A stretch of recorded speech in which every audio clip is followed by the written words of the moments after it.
মুসলমানদের সম্পত্তি কেড়ে নেওয়ার জন্য শুধু নাকি না, শুধু এক ঢিলে একাধিক পাখি মারছে।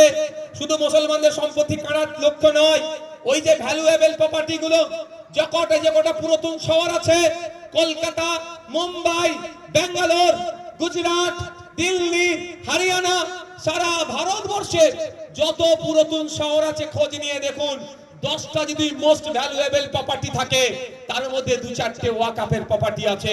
ওই প্রপার্টি গুলো এখন মোদিজির বন্ধুর নজর পড়েছে, শিল্পপতিদের নজর পড়েছে। ওখানে তারা স্টার হোটেল বানাবে, আমোদ প্রমোদের জায়গা করবে, কিন্তু এমনি ভাবে তো কেড়ে নিতে পারে না।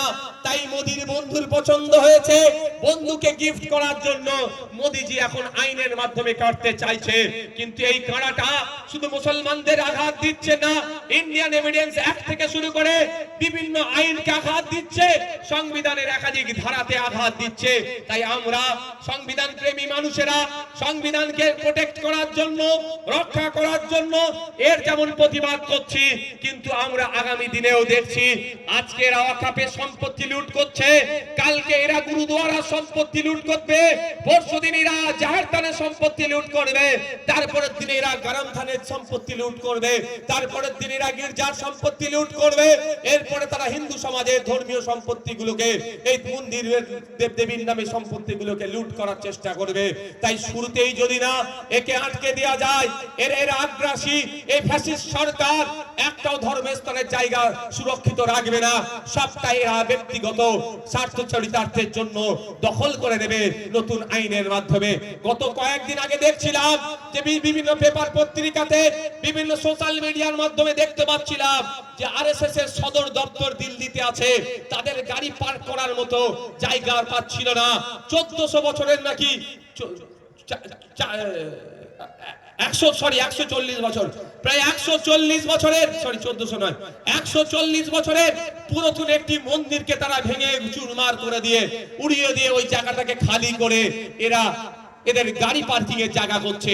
তাহলে বুঝুন, এদের যখন প্রয়োজন হবে ওয়াকফ সম্পত্তি আইনের মাধ্যমে নিয়ে নেবে।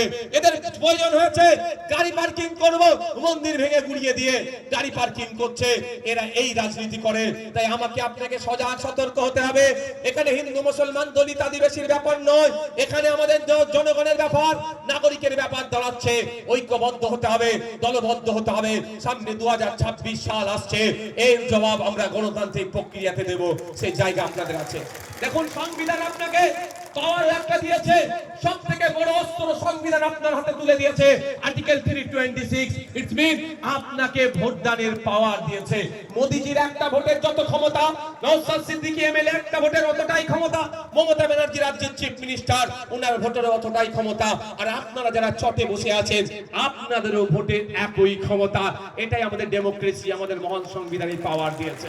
তাই আপনারা, আপনাদের সাথে ইনজাস্টিস হলে, আপনাদের সাথে অন্যায় হলে যেমন প্রতিবাদ হবে, গণতান্ত্রিক প্রক্রিয়ায় প্রতিরোধ হবে এবং আইনি লড়াই হবে, ঠিক সাথে সাথে আপনাকে আমাকেও সংবিধান প্রতি 5 বছর ছাড়া ছাড়া যারা আইন তৈরি করছে, যারা আইনের বাস্তবায়ন করছে, তাদেরও পাল্টানোর সুযোগ দিয়েছে।